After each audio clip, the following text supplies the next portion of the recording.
A paz do Senhor.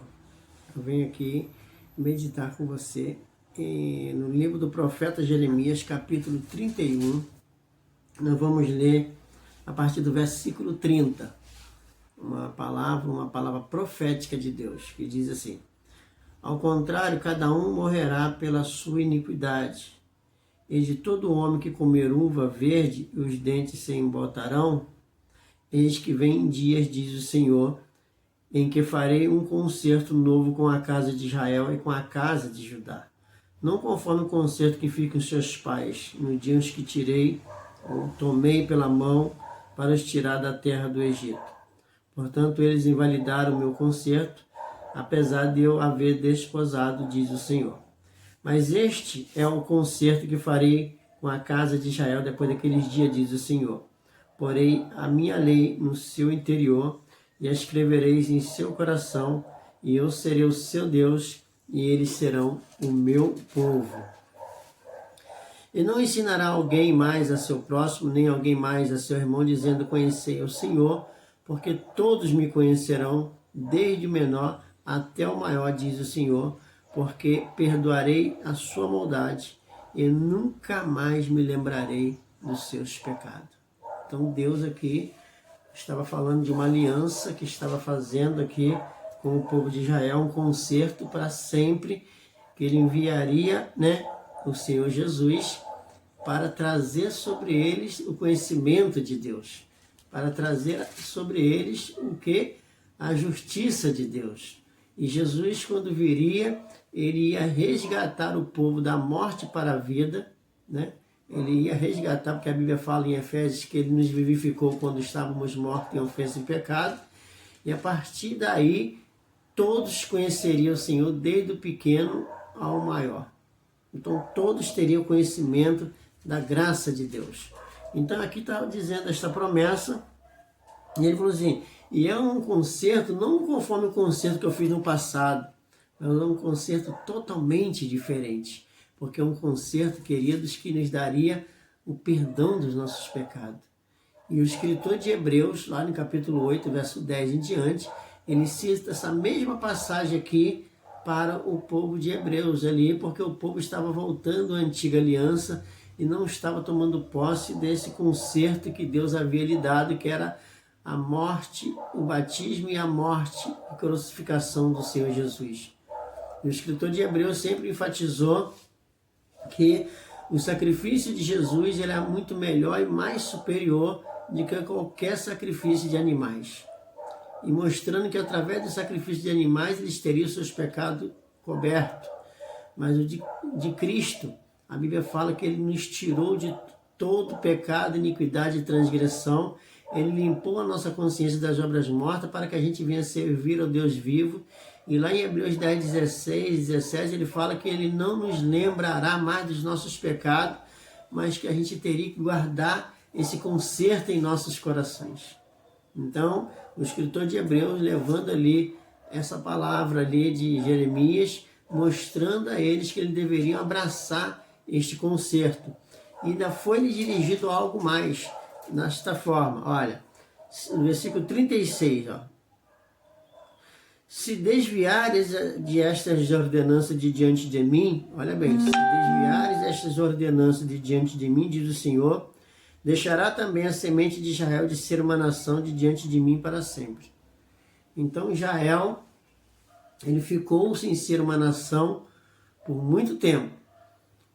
E para quem não sabe, foi através de um voto de um brasileiro que o Israel voltou a ser uma nação, porque eles não aceitaram o conserto de Deus. Então você observa isso, aqui diz bem claro, se desviares destas ordenanças de diante de mim, diz o Senhor, deixará também a semente de Israel de ser uma nação de diante de mim. Assim disse o Senhor: se puderes ser medido os céus para cima e sondado os fundamentos da terra para baixo, também eu rejeitarei toda a semente de Israel, porque tudo quanto fizeram, diz o Senhor, por tudo quanto fizeram. Eis que vem dias, diz o Senhor, em que esta cidade será reedificada para o Senhor, desde a torre de Ananel até a porta da esquina. E Jesus veio, fez essa obra, eles não aceitaram, e nós sabemos que nós estamos vivendo os finais dos tempos. Israel voltou a ser uma nação, está sendo edificada, mas ainda precisa aceitar o conserto de Deus. Porque aqui, através deste conserto, ele falou desta maneira, no versículo 34. E não ensinará alguém mais a seu próximo, nem alguém a seu irmão, dizendo, conhecei o Senhor, porque todos me conhecerão, desde o menor até o maior, diz o Senhor, porque eu perdoarei a sua maldade e nunca mais me lembrarei dos seus pecados. Então, quando Israel, eles aceitar Jesus, ele crer em Jesus, eles vão precisar tomar posse, né, que Jesus lhe deu o verdadeiro perdão. Jesus lhe deu a condição a eles para que eles possam alcançar os céus. Porque a Bíblia fala que quando o véu foi rasgado, de cima a baixo, havia ali do outro lado uma arca da aliança que representava a Cristo. Mas a Bíblia fala que quando o céu foi rasgado, ou melhor, o véu foi rasgado, a Bíblia fala que Jesus entrou na presença do Pai para interceder como a verdadeira arca de Deus. Ele foi interceder por nós, para que hoje nós tenhamos, através deste novo e vivo caminho, acesso ao Pai para fazermos nossas petições.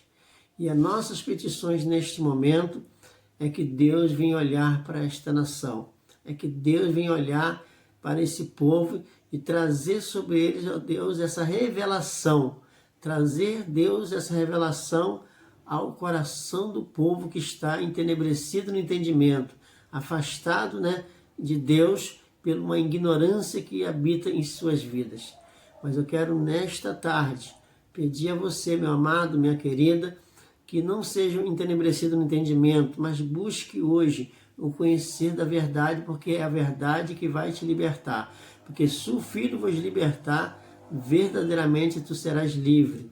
Então medita aqui em Jeremias capítulo 31, a partir do versículo 31, e medita em Hebreus a partir do capítulo 8, verso 10, e Hebreus 10 em diante, até o versículo 17, que você vai entender a aliança de Deus e o propósito que a palavra de Deus tem de ter você como um santo de Deus, um justo de Deus, porque no céu não entrará pecador, mas somente aqueles que nasceram de novo, principalmente como ele falou para Nicodemos, Nicodemos, se tu não nascer da água do Espírito, você não poderá entrar no reino dos céus.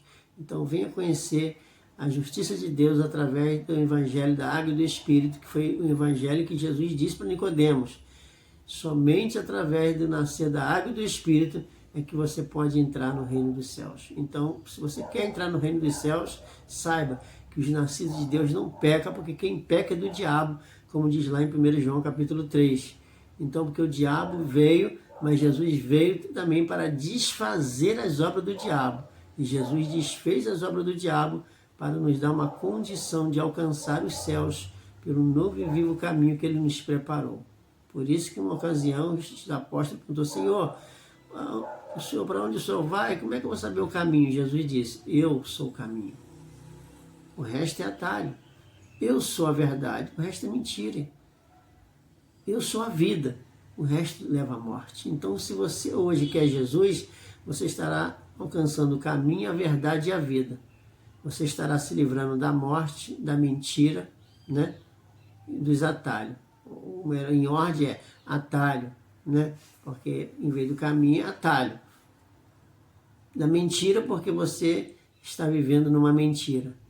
E a vida, porque você vai alcançar a vida eterna. Jesus é a fonte da vida eterna. Então, eu quero deixar esta mensagem para você, para abençoar você e sua família.